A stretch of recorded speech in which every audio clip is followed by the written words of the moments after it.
tardes y obviamente le agradecemos el poder compartir con nosotros este ratito aquí en nuestra radio. Es al diputado Pablo Abdala, es un gusto que pueda estar con nosotros y bueno, aprovechar este tiempo para charlar un poquito como lo hacemos todas las tardes. Realmente es un gusto y gracias por haberse hecho de un tiempito para conversar con nosotros. No, es un placer. Muchas gracias a ustedes por invitarme y repito, es un gusto estar acá. Totalmente. Me contó un pajarito que, al igual que yo, venís bastante contento por la noche de ayer. Ah, sí. Seguramente más de un pajarito te puede haber contado eso. Porque yo no escondo mi devoción tricolor. Y fui al estadio, además, cumplí con todo el ritual. Quedé muy contento. Pero bueno, la alegría va por barrio, así que ahora hay que seguir luchando porque no hay nada ganado todavía. Hablábamos los otros días con el loco Abreu y nos decía que este tipo de definición de clausura debe ser la menos disfrutable, por así decirlo, porque hay que guardar la copa rapidito y concentrarse para el otro partido, porque en muy pocos días, es decir, en menos de 72 horas, ya se está jugando el otro partido clásico totalmente diferente. Entonces él decía que bueno, que hay que disfrutarlo con mesura. Es así, y así fue el festejo anoche, ¿no? Que ni vuelta olímpica hubo, porque la verdadera vuelta olímpica es la que quisiéramos dar el domingo y la que se va a dar cuando se defina el uruguayo, es cierto. Lo que ayer en todo caso tuvo más valor fue la ventaja deportiva que se obtuvo, en términos de que ahora con una semifinal Nacional es campeón.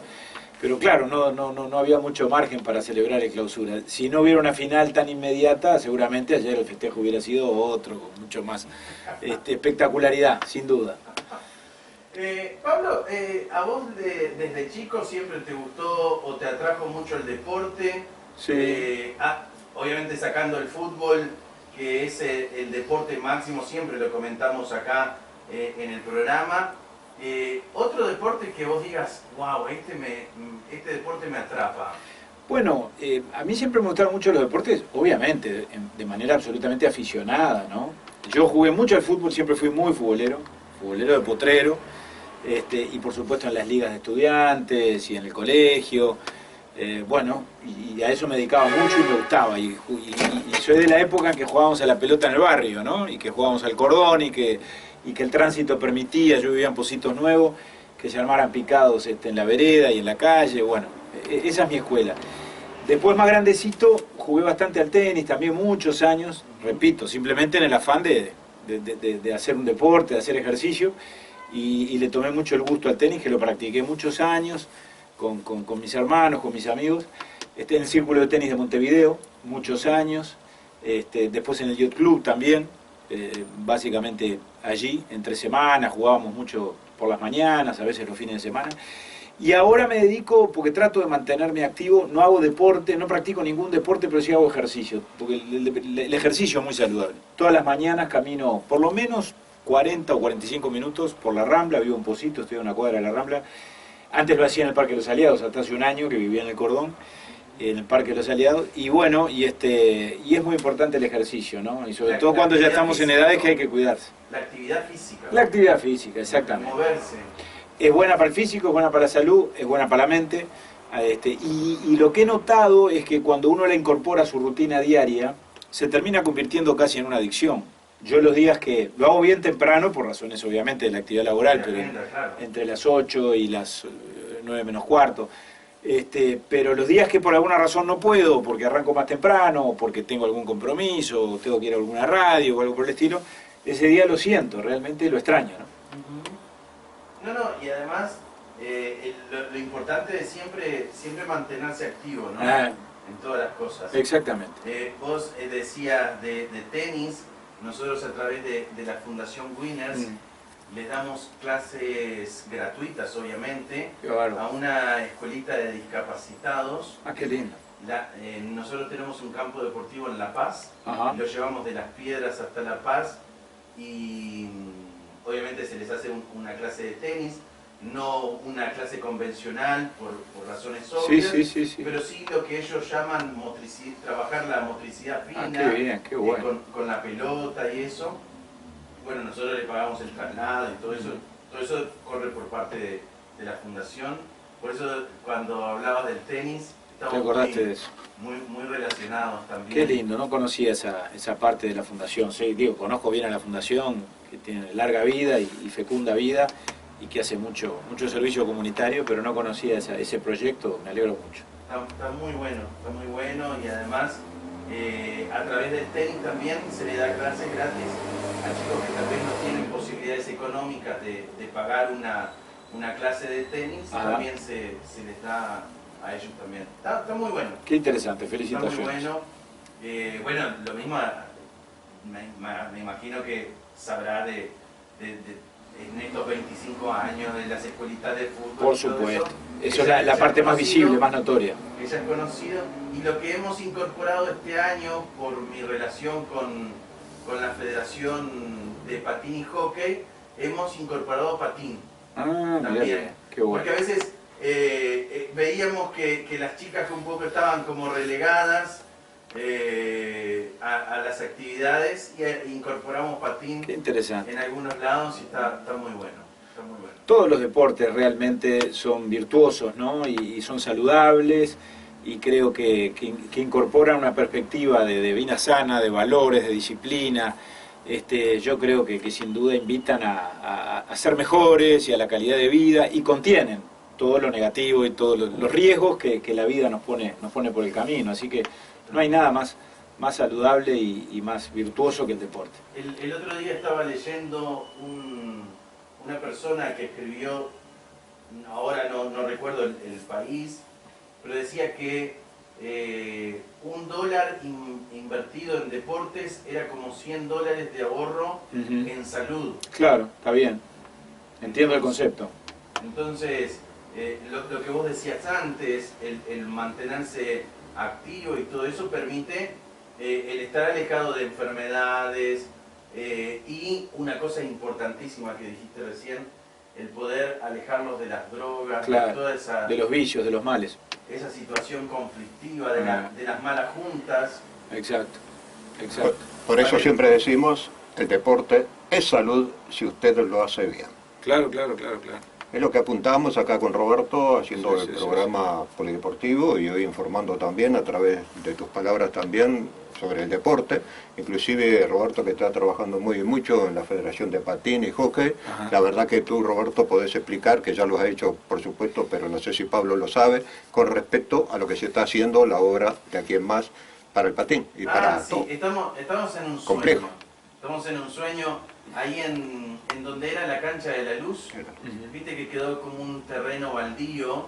Estamos en tratativas con la Intendencia para poder hacer un complejo deportivo de la Federación, haciendo una cancha de patín y una de hockey. Eso es allá en la calle Propios, ¿no? En Propios, exactamente. Claro, sí, ubico perfecto. En Arroyo Miguelete. Exacto.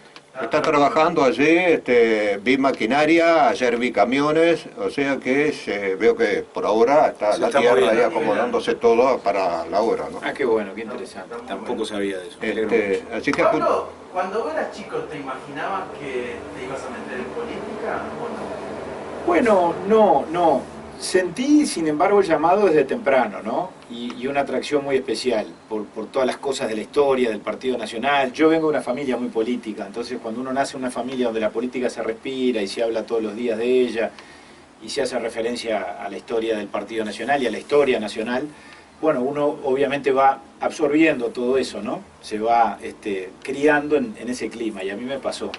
Y desde chico me gustó mucho el tema partidario, y lo acompañé a mi padre, que lamentablemente lo perdí muy joven, pero el tiempo que pude compartir con él, siendo yo muy chico, de 6, 7, 8 y 9 años, lo acompañé mucho, ¿no? En la actividad pública, en la actividad partidaria. Tengo alguna imagen, yo tengo 53 años, en la campaña del 71 yo tenía 5, era muy niño, pero es la primera vez que entré a un comité, al comité de la lista 8, allí en la calle Uruguay Andes, y tengo algún recuerdo vago, algún pantallazo, ¿no? Como nos queda de esa etapa de la vida, que todavía no tenemos mucho uso de razón, pero algunas imágenes grabadas en la memoria tengo. Es así. Yo nací en política. Ajá. Mi padre fue amigo de Enrique Erro, conocí aquella época de Benito Nardone, Chicotazo, Herrera, Micheli, mi padre, lógicamente, y de distintos partidos, ¿verdad? Pero al fallecer mi padre tal vez yo tomé más rumbo hacia el deporte. Ajá. Y como me dice Roberto Lagarde, ¿no? Te equivocaste, hubiera seguido con la política. Bueno, porque me gusta, también es otra pasión. Él, como me informaba justamente mi padre, me decía, si tú querés tu país y querés que esté bien, tenés que estar también en política. Claro. No sé cómo lo ves tú, Pablo, eso. Sí, comparto plenamente ese razonamiento, porque estar en política no quiere decir solamente aspirar a un cargo público o hacer una carrera electoral, ¿no? O postularse para un cargo electivo. Yo creo que todos tenemos, a mi juicio, la obligación de hacer política de alguna forma. Algunos de una manera más comprometida y más activa, como puede ocurrir con aquellos que nos volcamos de lleno a la militancia partidaria y al servicio público, pero otros, los ciudadanos en general, aunque más no sea, atentos a los problemas políticos, informados de los procesos políticos, de lo que pasa en el país, leyendo los diarios, escuchando la televisión o la radio, siguiendo las noticias a través de internet. Hoy vivimos un tiempo además donde no hay excusas en cuanto a que no pude enterarme, no pude comprar el diario porque está caro. Hoy la información la tenemos a disposición por las más diversas vías y se ha democratizado la información. Totalmente. En otra época capaz que aquel que no tenía la posibilidad de tener un televisor en su casa porque todavía no se habían masificado, o el que no compraba un diario, bueno, no se enteraba de lo que pasaba. Hoy todos nos enteramos y nos enteramos al instante. Lo que tenemos que tener es la actitud de preocuparnos y por lo menos de notificarnos de las cosas y desde ese punto de vista de hacernos una composición de lugar y de tener una idea o una opinión sobre las cosas y participar de esa manera. Yo creo que a eso estamos llamados todos, porque en definitiva el resultado de la política nos afecta a todos, no solo a los que se dedican activamente a la política. Los que se dedican activamente en todo caso van a tener que resolver en nombre de otros y esa es la parte más linda y al mismo tiempo más delicada que tiene la representación política. Pero las consecuencias de lo que quienes tienen el ejercicio legítimo del poder provoca, las consecuencias de eso nos van a terminar afectando a todos los ciudadanos y al país entero, ¿no? Tú estuviste, o sea, sos, pues, todos pensamos, diputado Pablo Ayala, pero abogado, profesor, ¿qué nos podés contar un poquito a la audiencia sobre esos temas? Sí, yo soy abogado, en realidad no soy profesor titulado, simplemente di clases en una etapa, durante algunos años en la escuela militar, di clases de ciencia política, y bueno, y fue mi única experiencia docente, digamos así. Y como abogado en realidad no tengo experiencia, porque si bien me recibí hace muchísimos años, me recibí en el año 1993, si hará tiempo, nunca ejercí la profesión, nunca trabajé de abogado, no me voy a jubilar como abogado, porque declaré no ejercicio de la caja, nunca aporté un peso, nunca presenté un escrito, lo digo con cierta vergüenza, pero lo digo con toda franqueza, porque me dediqué siempre a la actividad pública, a la actividad política. Me recibí en el 93 y en el 95, siendo muy joven todavía, ya asumí mi primer destino político como el director de la Administración Nacional de Puertos. Después fui director de ANCAP y después fui legislador en 3 legislaturas. De manera que siempre mi camino ha estado por ese lado. Viste que a uno la vida lo va llevando, ¿no? Claro. Y si bien por un lado, como decíamos recién, a mí siempre me atrajo y me interesó y me gustó la militancia y la actividad política, también es verdad que las cosas se fueron dando de manera tal que yo cada vez me fuera incorporando o metiendo más en ella. Y a medida que te vas metiendo en ella, te vas apasionando y la política te va absorbiendo y te va quedando poco tiempo o ninguno para dedicarte a otra cosa. Porque además yo tengo el concepto de que quien se dedica a esto, por supuesto tiene determinadas condiciones o estatuto, el Estado le paga un sueldo muchas veces, como pasa con los legisladores o con los demás cargos de gobierno, pero la contrapartida es que uno tiene que dar todo de sí. Es decir, no es un sueldo a cambio de la mañana o de la tarde, no, es un sueldo para vivir, pero a cambio de todo lo que uno es, de todo lo que uno tiene y de todo el tiempo de que uno dispone. ¿Me explico? Yo considero que la obligación de los que estamos en esto es dedicarnos full time, ¿verdad? De la mañana a la noche. Y bueno, y eso es lo que yo he intentado hacer. No está exento de riesgos eso, porque los cargos no son para siempre, ¿no? Los mandatos, es más, en mi caso, yo ahora termino el 15 de febrero mi mandato como legislador y no fui reelecto, de manera que uno, digamos, por un lado es muy apasionante esto, pero también es verdad que cada 5 años nunca sabemos qué es lo que va a venir. Claro. Y no depende mucho de nosotros tampoco. Está ese signo de interrogación desde el 2005 hasta la actualidad. Exactamente. Como diputado. Exactamente. Pero sos el secretario del Partido Nacional. Sí, sí, yo he trabajado mucho en la estructura partidaria. Hay una cosa muy linda para los blancos, y supongo que para los integrantes de cualquier partido político, supongo que para un colorado lo mismo, o para un frente amplista lo mismo, que es integrar la representación partidaria, los ámbitos de representación partidaria. Yo he sido convencional durante todo este tiempo, y eso es algo que los que somos blancos entendemos lo que significa como representantes de la soberanía partidaria. Y algo más, he sido en este periodo integrante del directorio del partido, y eso es un altísimo honor. Y como integrante del directorio también he sido uno de los 3 secretarios en representación de Alianza Nacional, que es mi sector político. Así que vaya si eso para mí ha sido también una distinción muy importante. Pablo, vos con la experiencia de legislador que tenés, ¿qué se siente cuando levantás la mano para votar algo? Estás levantando 30.000 manos más o menos. Claro. ¿Qué es lo que se siente?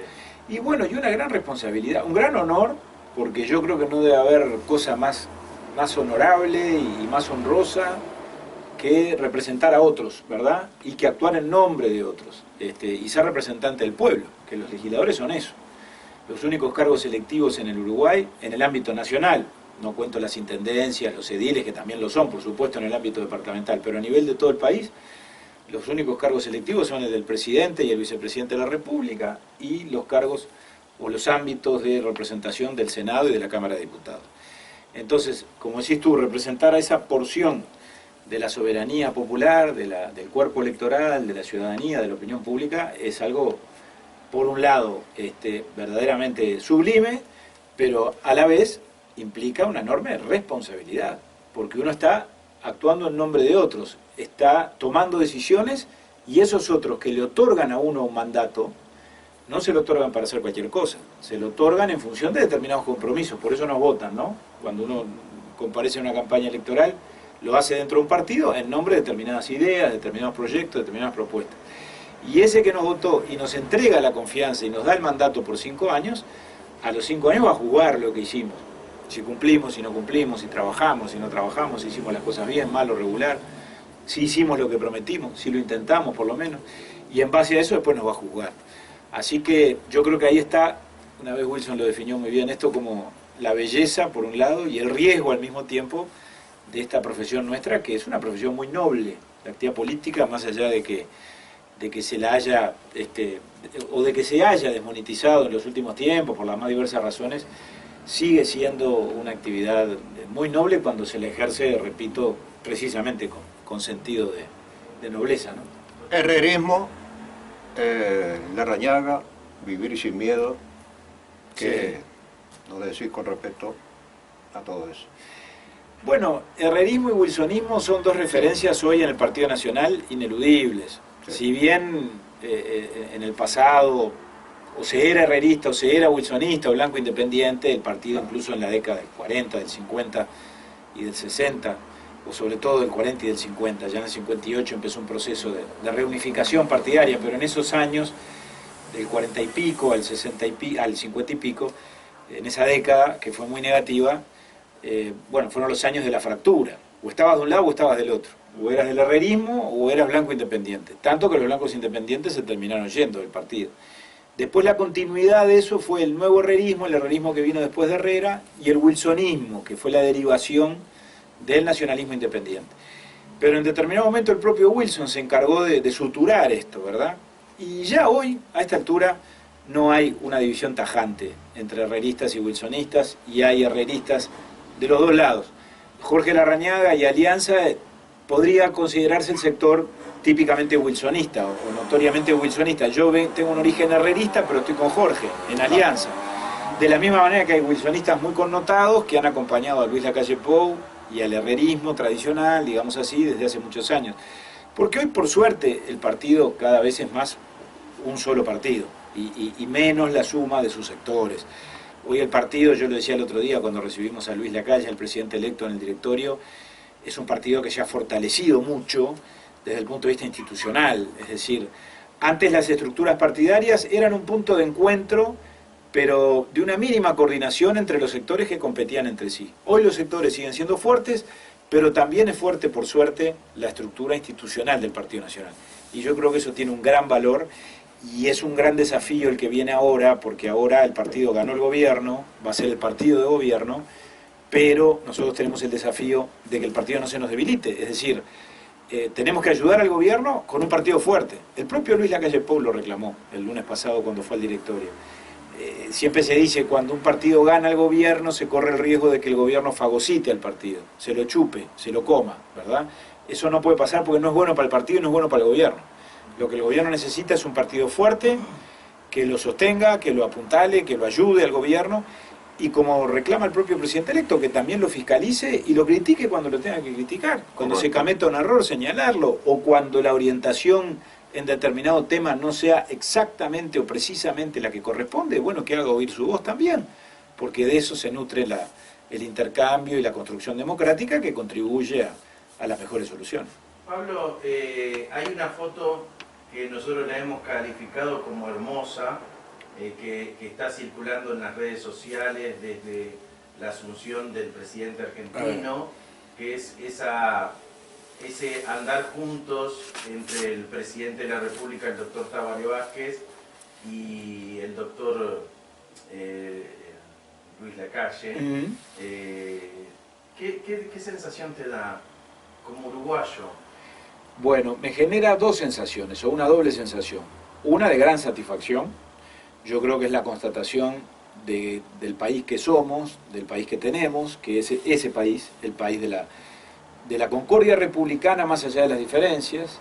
Ha llamado la atención esto en el mundo, ¿no? Hoy leía en algún lado que el New York Times se hizo eco de esa imagen y la exhibió como algo verdaderamente llamativo o inusual.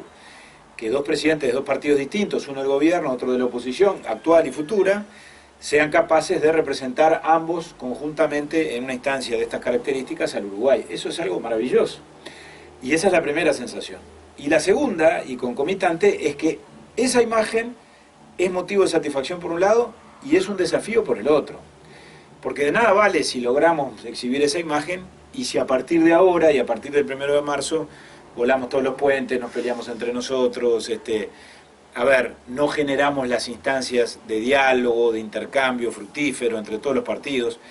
Yo creo que ahora viene un país nuevo en ese aspecto, es decir, me parece que ahora viene un país que no es sin el frente o contra el frente o prescindiendo del frente, y lo digo desde el partido del nuevo gobierno, ¿no?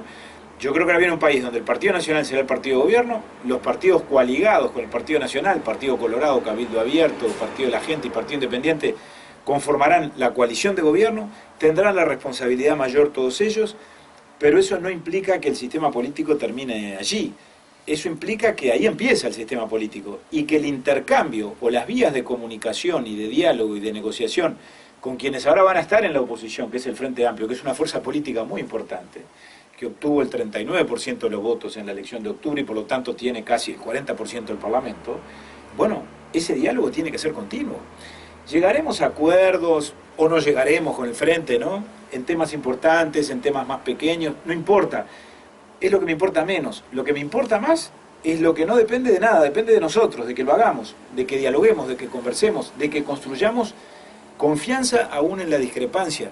Porque cuando no hay diálogo, y eso yo lo viví, me tocó vivirlo como legislador de la oposición en estos 15 años, cuando se interrumpe el intercambio, la negociación, lo que viene es la desconfianza. Si nosotros dejamos de hablarnos, ni que hablar de saludarnos, pero si nos vemos pero no nos hablamos, y no nos vamos a tener mucha confianza entre nosotros. Yo a Roberto, que lo conozco hace mucho, si el diálogo se interrumpe, bueno, un día nos vamos a saludar formalmente, simplemente, pero se termina esa cosa tan humana de construir relaciones humanas.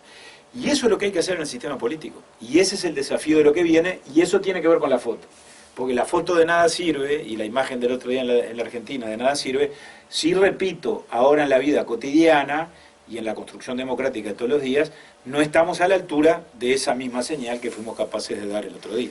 Justamente uno lo que ve, y con mucha razón tus palabras, Pablo, porque nosotros que lógicamente utilizamos mucho las vías de los medios, Facebook y demás, ahí vemos amistades de años y palabra va y palabra viene. Entonces hay que ver, y ojalá el gobierno tome ese rumbo, y todos los partidos también, y podamos estar y trabajar todos por un Uruguay moderno siempre, porque siempre estamos adelantados, ¿sí? Pero con la amistad, que es eso, los pueblos, y en este caso Uruguay, demostrando ahora con esa unión, enseñándose allá en Buenos Aires, en Argentina, los dos, quien sale y quien entra en la presidencia, en una casa gubernamental. Esperemos que sí, que podamos llevar todos a buen fin, y que dentro de 5 años sigamos viendo y este trabajo se logre en estos de aquí, del 2020 en adelante, ¿verdad? Y después pueda ser algo de una gran experiencia, porque pienso que a pesar de los pesares y las problemáticas que hemos tenido últimamente, se aprenda. Y creo que hasta Luis Lacalle Pou tal vez aprendió, postergando tal vez 5 años, porque la elección anterior perdió, pero ahora al triunfar tal vez aprendió algo más de todas esas cosas y detalles, ¿no?, que están surgiendo. Todos crecemos, maduramos y aprendemos cosas todos los días, como se dice, ¿no? Todos los seres humanos. Creo que precisamente la capacidad se tiene que medir en términos de ser capaces de incorporar lo bueno y de absorber todo lo que todos los días la vida nos va enseñando. Yo creo que Luis Lacalle sin duda ha estado en ese proceso, y hoy estamos asistiendo a una versión de Luis Lacalle Pou que a todos nos da la más absoluta garantía de que va a ser un presidente ecuánime, de que va a ser un presidente que va a estar a la altura de la historia, de que va a conducir el Uruguay adecuadamente y que va a atender y a construir puentes. Me parece que ha venido dando señales en ese sentido desde mucho antes de ser electo presidente, desde antes de la elección interna y sobre todo desde antes de las instancias nacionales de octubre y de noviembre. Así que, sin duda, las cosas pasan cuando tienen que pasar, y yo creo que el país se ha dado un gran presidente, y por lo tanto a partir de allí espero y estoy seguro que vamos a tener un gran gobierno.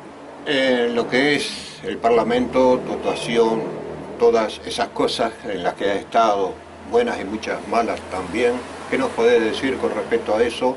¿Se podrá salir adelante un país que tiene lamentablemente sus deudas, y que queremos nosotros como padres y abuelos, querer que nuestra juventud pueda avanzar no solo en tecnología, sino en capacidad económica, y salir todos adelante, los más de 3 millones de uruguayos, y los que están en el exterior, lógicamente, ya tienen otra vida, a veces vienen, por supuesto, pero queremos que sea en beneficio de todos.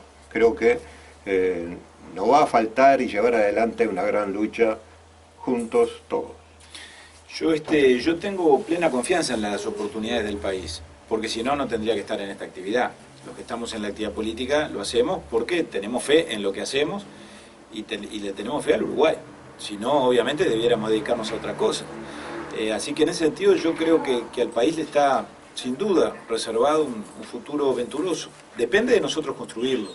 Pero este es un país que tiene oportunidades magníficas, por su geografía, por su ubicación geográfica precisamente, por su territorio, por sus riquezas naturales, por su gente, por nuestra inteligencia, claro, por nuestra cultura política. Desde luego, tenemos desafíos perentorios muy, muy complejos, ¿no? Tenemos un desafío enorme en un aspecto que yo recién lo insinué sin mencionarlo, que es el sistema educativo. La reforma educativa es absolutamente impostergable. Tenemos que reordenar y ordenar la economía.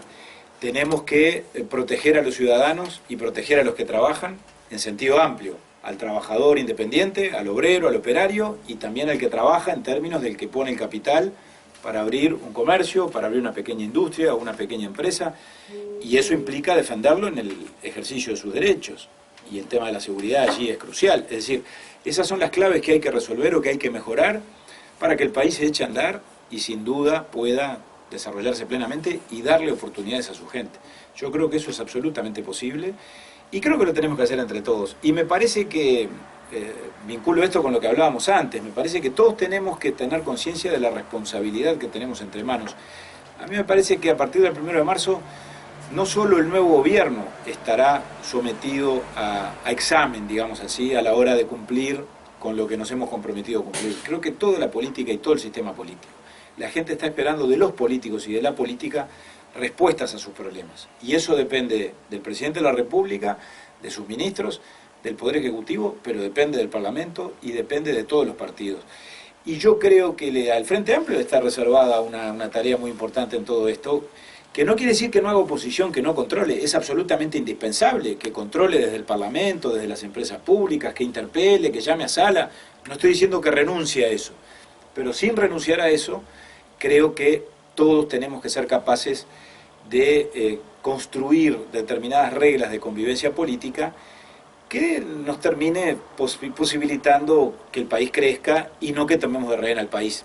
Creo que el problema grave sería llevar estas cosas demasiado lejos en términos de que después sea el país el que pague las consecuencias y que eventualmente un bloqueo del sistema político, de la toma de decisiones, pueda retrasar o complicar estos objetivos y el cumplimiento de estos desafíos a los que yo me refería recién.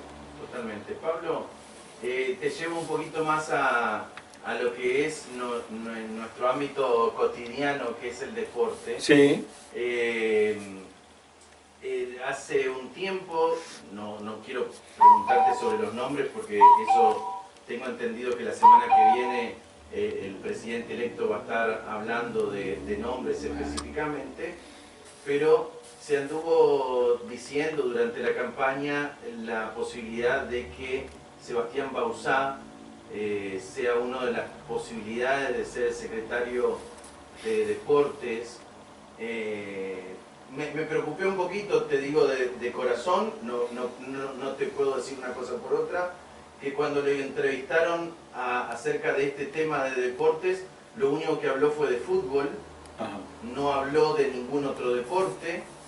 Yo entiendo que él, como expresidente de la Asociación Uruguaya de Fútbol, sabe mucho de fútbol, pero hay una cantidad de deportes que también se necesitan. Te pongo un caso. La importancia de tener una Secretaría de Deportes fuerte, no digo que hoy no lo sea, pero tiene muchas falencias en este sentido. Te pongo un caso. En el 2017, 2016 y 2017, tuve el honor de ser el presidente de la Federación Ciclista de Montevideo.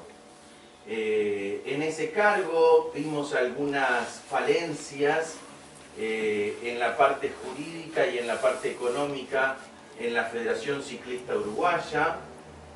Nos dimos cuenta que estábamos viviendo una dictadura realmente en el ciclismo, a lo cual, junto con la Federación de Canelones, presentamos una denuncia en el Ministerio de Educación y Cultura, como tiene que ser, y ante la Secretaría Nacional de Deportes. Por otros temas, viste que lamentablemente muchas cosas se manejan en lo político, me enteré mucho después que un gran político del partido de gobierno frenó la intervención que había sido firmada por la ministra de Educación y Cultura.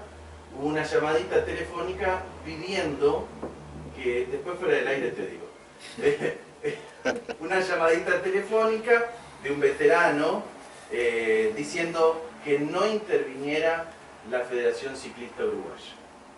Entonces, y con eso hay varios puntos que tal vez en otros deportes también hay otras dificultades que se han pasado por arriba y que creo que tal vez son algunas dificultades que se va a encontrar la nueva Secretaría Nacional de Deportes.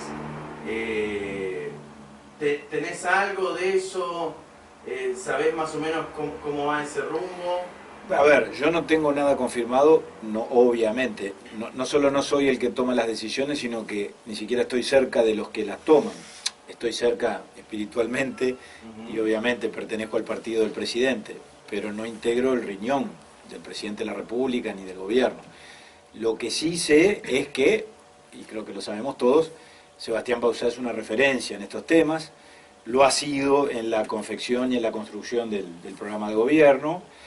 Es un hombre lleno de buenas cualidades, absolutamente intachable. Creo que si algo ha confirmado todo este proceso trágico que se vivió en el gobierno del fútbol a nivel internacional y que afectó a la propia Asociación Uruguaya de Fútbol. Es una persona intachable. Si algo confirmó es que a Sebastián lo intentaron enlodar y creo que salió fortalecido porque quedó absolutamente demostrada su probidad, y es un hombre muy capaz, no tengo la menor duda de eso. Y de hecho es el referente en estos temas. Por lo tanto, al ser el referente y con todas esas condiciones buenas, es el candidato natural a ocupar la Secretaría de Deporte, que es la institucionalidad que tenemos hoy. No ha habido ningún anuncio todavía, veremos si esto se confirma o no. Si llegara a confirmarse, creo que sin duda sería una buena noticia. Y estoy seguro, y te voy a explicar por qué, porque he tenido alguna experiencia reciente en alguna conversación con Sebastián, que no se va a dedicar solo al fútbol, que sin duda es, con toda seguridad, él lo sabrá decir, es su gran pasión, porque fue dirigente bellavista, presidente de la Asociación Uruguaya de Fútbol. Ahora, yo mismo en estas semanas o estos meses de campaña, le acerqué a algunas delegaciones de gente de otros deportes, bueno, algunas vinculadas al fútbol, pero por ejemplo recientemente se conformó o está en vías de conformarse una federación de deportes de contacto y de kickboxing, que tú sabes que está teniendo un gran desarrollo en el Uruguay y en los barrios de Montevideo, y recibió a esta gente con muchísimo interés, y en esa oportunidad le transmitió a estos compatriotas, y yo estaba presente escuchando simplemente, yo era un intermediario, pero me quedó absolutamente claro que él está pensando en muchas cosas para fomentar precisamente los deportes llamados menores o mal llamados menores, y no amputarse ninguna posibilidad de lo que decíamos al comienzo de esta nota tan linda que hemos mantenido, es decir, de utilizar en el buen sentido del término al deporte como una palanca de desarrollo humano. Habló mucho de las plazas de deportes y toda la infraestructura o toda la estructura disponible hoy y de qué manera potenciarla para precisamente llevar la práctica del deporte y el ejercicio físico, como decíamos hoy, a todas las latitudes y potenciar ese tipo de alternativas o de posibilidades. Estoy seguro que sería, sin duda, un gran conductor del gobierno en esta área, si le tocara, veremos si se confirma, yo espero que sí, y desde ya te digo, no tengas temor de que digo, él no va a flechar la cancha para el fútbol, por importante que lo sea, que obviamente lo es, pero además, en cuanto a lo otro, si algo va a tener el gobierno, el Partido Nacional, porque lo tenemos en los genes, es el cumplimiento de la ley. Cuando corresponda la intervención de una asociación civil o de una federación, porque se cometió un delito, porque se cometió una falta, porque se violaron los estatutos, no tengas la menor duda que eso va a ocurrir y no habrá influencia o padrinazgo que valga para frenar o entorpecer cualquier acción que el gobierno deba adoptar en esa materia, porque además es la actitud que corresponde, no es ningún mérito especial, es simplemente el cumplimiento de la ley, y es algo tan básico como cumplir con un deber primordial que cualquier gobierno tiene. Hemos leído en el programa de gobierno, que ahora a partir del 2020, con respecto a que tal vez vaya a existir una comisión que va a depender de la Secretaría Nacional de Deportes también, ¿no? O sea que se está buscando ya de principio, y hemos leído eso que tú has dicho con respecto a GOSA también, todo lo que está allí, y bueno, que se va a buscar beneficiar muchas cosas, que a veces deportes que ni pensamos. Deporte de contacto, como me hiciste acordar, el MMA, que lo filmé, claro. Que lo filmé y me llamó la atención. Eso pues uno lo ve en imágenes, en televisión o lo que sea, pero no en vivo y en directo.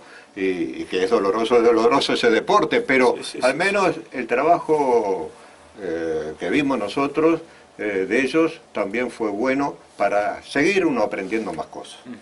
Y bueno, esperemos que todo ese plan y en general, en todo, no solo en lo del deporte, que es nuestra pasión. Déjame anotarte una postilla, relanzar el no cabo las drogas, que fue una buena idea, muy desvirtuada después en los hechos, ¿no? Claro. Eso me consta, no quiero cometer una infidencia, invítenlo a Sebastián acá a hablar con ustedes, pero está en la mente de Sebastián Bauzá y del gobierno electo, ¿no? Hace años con nuestro tocayo Roberto Lagarde, en otra FM, hicimos una nota, el señor Romani, que en aquella época estaba en ese tema, hace muchos años ya, Roberto, te recordás, y hablamos sobre el alcohol, la droga, y bueno, decía que no es nada nuevo para nosotros, porque ya estuvimos viviendo, y justamente Romani fue vecino y cliente mío cuando yo era vidriero. O sea que hay uno con otra persona de otro sector, por supuesto, del Frente Amplio, pero con la cual mantuve buena relación, y eso es lo que importa a veces, está muy bien conceptuado y que hizo las cosas muy bien. Porque puedo decir, yo nací en política, lo dije antes, pero también conocí a gente que se inició en el Frente Amplio cuando se hizo el Frente Amplio, ¿verdad? Pero todo fue sucediendo no de la manera que una persona puede desear, sino así ha ido y hasta ahora. Esperemos que el orden de aquí en más comience. El tema de auditorías, ¿cómo ves? Y demás situaciones que se ha hablado. Bueno, y eso se va a hacer, como se ha anunciado hasta el cansancio, y se va a hacer por una razón de buena administración. Claro. Luis Lacalle Pou ha dicho muy claramente que no hay un afán de venganza, ni de revanchismo, ni cosa que se le parezca, porque no hay cuentas para cobrar, porque cobrar cuentas implica cobrárselas al país. Aquí hay que hacer lo que resulte justo y necesario. Y en ese sentido hay que gobernar desde el primer día para darle respuesta a la gente en los temas que la gente está esperando que se le dé respuesta, que son las urgencias que hablábamos hoy, ¿no? Educación, seguridad, empleo. Pero es indispensable saber cuál es el estado en el punto de partida, el estado de la administración, de cada repartición, de cada ente. Y no es que nos vayamos a detener nosotros, los gobernantes, cuando digo nosotros digo quienes vayan en los cargos de gobierno, a investigar y por lo tanto a distraer la atención de tomar medidas para cambiar las cosas. No, se contratarán los servicios de consultoras independientes, de auditorías independientes, que hagan un balance o un análisis de la realidad de cada lugar. Y eso nos va a aportar, o le va a aportar a la administración y al gobierno información muy valiosa, muy rica, necesaria, para conocer, para saber y para tomar decisiones después más apropiadas, más adecuadas y mejor informadas. Y si en ese trabajo, o en ese contexto, o en esa instancia, se advirtiera que en determinado lugar hay cosas raras, o aparece un hecho que puede tener apariencia delictiva, o más de uno, bueno, eso se pondrá en conocimiento de la justicia. Si no aparece nada, no aparecerá nada. Pero no venimos ni con un afán refundacional, porque eso no solo sería un acto de soberbia, sino que le haría un enorme daño al país. Los países siguen para adelante, no para atrás. Y tampoco con un afán, repito, de cobrar cuentas o bueno, de tomarnos venganza, no sé por qué. No, acá de lo que se trata es de que al país le vaya bien. Simplemente mi última pregunta, Roberto, y es la siguiente. El tema de aquí en más, tenemos que pensar en los vecinos y más, o sea, me refiero a toda América y al mundo, el contacto, y más que nada de trabajo, y, por supuesto, se necesita vender para que entren divisas. Bueno, es algo que esperemos que el próximo gobierno tenga esos contactos internacionales bien y podamos tener un excelente programa de que entren divisas a nuestro país y poder mejorar toda la población. Sí, sí, comparto plenamente, Roberto. El país, nosotros somos un país pequeño desde el punto de vista territorial y desde el punto de vista económico, y dependemos de abrirnos al mundo y de colocar nuestra producción en los mercados internacionales y de exportar el fruto del trabajo de los uruguayos. Y para eso hay que tener oportunidades de negocio, oportunidades de desarrollar el comercio exterior.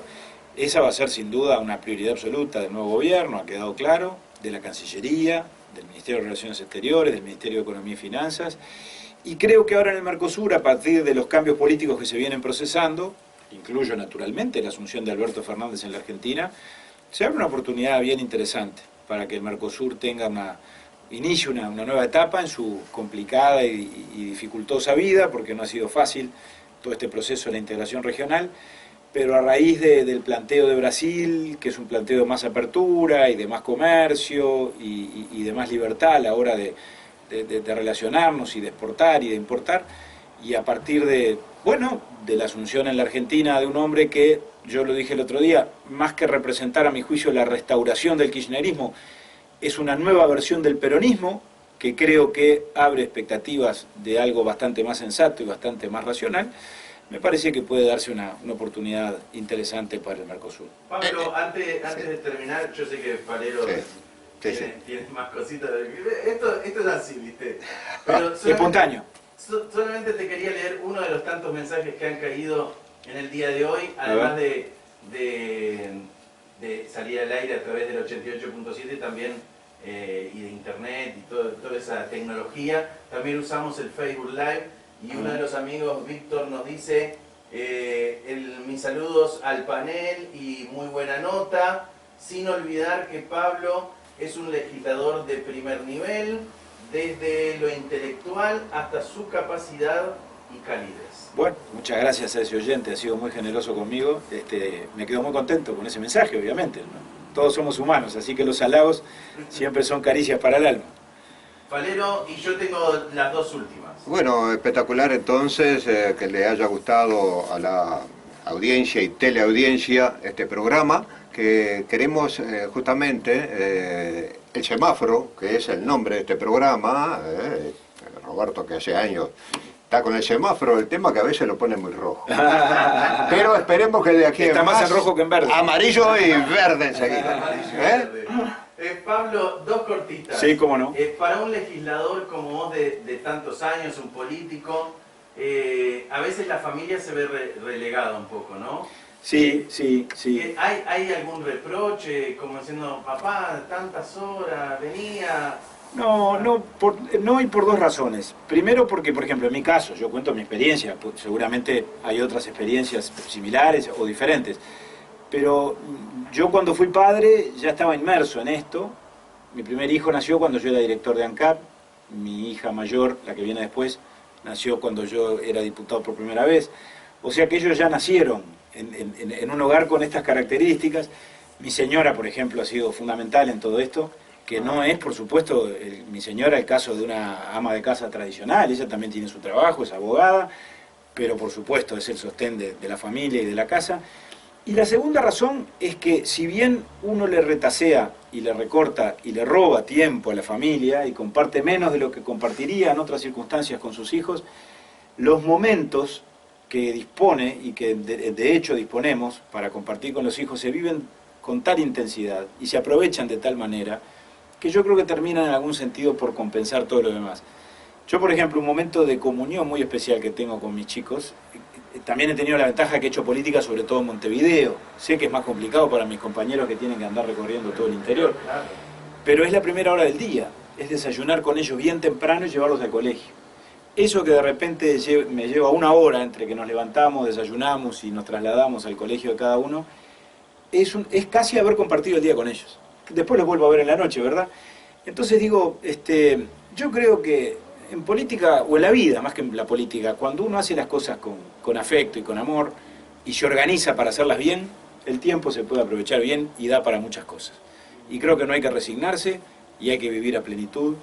Y yo lo que aspiro simplemente es que mis hijos, cuando crezcan, esto se lo copio un poco a Luis Lacalle, que lo ha dicho, y lo dicen todos los que están en esto, se sientan orgullosos del padre que tuvieron. No que me idealicen, por supuesto, porque todos somos humanos y todos cometemos errores y tenemos aciertos y virtudes y defectos. Pero sí que estén tranquilos de que pueden invocar mi nombre sin temor a, digamos, a pasar vergüenza o a que alguien les pueda formular algún reproche. Ahora sí la última. Cuando haces un asado, ¿está prohibido el tema política o no. ¿Un asado en casa? No, para la política está siempre presente. No hay que ser monotemático, ¿no? A mí me gusta hablar de muchas cosas y me gusta hablar sobre todo de lo que hablamos al comienzo de esta nota, del fútbol y de los colores de mi pasión. Así que eso ocupa buena parte de mi diálogo familiar y también extrafamiliar. Pablo, hay una frase que siempre digo en este programa y de verdad no es un cliché, sino que lo digo de todo corazón. Cuando yo era chico vivía con mis abuelos y en casa siempre se recibía mucha gente, era una casa que gracias a Dios siempre había muchos invitados y mi abuela tenía un dicho que decía, cuando habían lindas visitas, decía que se repita. Entonces, yo de todo corazón te digo que se repita, ha sido un gusto para mí. Hay una de las cosas, a través de la fundación también damos clases de comunicación a los chicos. Ajá. Y una de las cosas que yo siempre les digo es que si el programa se fue volando para el conductor y fue entretenido para el conductor, de seguro que habrá sido lo mismo para los oyentes. Y te digo que esta hora se me fue volando. Realmente muchísimo. Ha sido muy linda el programa de hoy, espero que lo hayas disfrutado también muchísimo, como nosotros. Muchísimo, cómo no. Decirte obviamente que las puertas de nuestra radio están absolutamente abiertas para todo lo que quieras comunicar y también obviamente las puertas de la Fundación Winners están abiertas para poder trabajar con los chicos, que es lo que más queremos. Te agradezco mucho, Roberto. Para mí fue un placer estar acá y bueno, y lo mismo, que se repita, porque también lo disfruté mucho. Muchas gracias. Muchísimas gracias. Roberto, nos vamos. Bueno, para mí un gustazo enorme hacer este programa distinto en el día de hoy, pero como dije al principio, también yo nací en esto, en política, y bueno, y estar en algo que queremos por el bien de todos los uruguayos. Así que, estimados amigos, muchísimas gracias por estar, principalmente gracias a ti, Pablo, por acompañarnos, como siempre lo haces, y una cosa real que lo dijo otro amigo, que en tu oficina, allí en el anexo, no le negás la entrada a nadie. Son todos bienvenidos, es un gusto ser así y adelante. Gracias, Roberto. Muy bien, nosotros nos reencontramos mañana a partir de las 13 horas. Estamos llegando al fin de año. ¿Cómo se fue este 2019? Volando. Yo no sé el resto de los años. Viste que uno cuando se va poniendo más veterano se le va yendo más rápido los años. No sé si es por las responsabilidades o qué, que se va yendo más rápido, pero la verdad que este 2019 voló. Pero vamos a hablar de muchas cosas y vamos a hablar de algo súper importante, que a veces centramos en las fiestas, en la comida, en la bebida, en qué regalito vamos a hacer y nos olvidamos del centro de la Navidad. Y de eso vamos a hablar mañana aquí en el semáforo, del centro de la Navidad. Algunos lo conocen, otros no, pero vamos a estar hablando de eso. Así que mañana a las 13 horas, cuando ustedes escuchen esta musiquita que está sonando de fondo, cuando la escuchen bien fuerte, van a saber que está arrancando esta locura que se llama el semáforo. Gracias por todo. Chau, chau.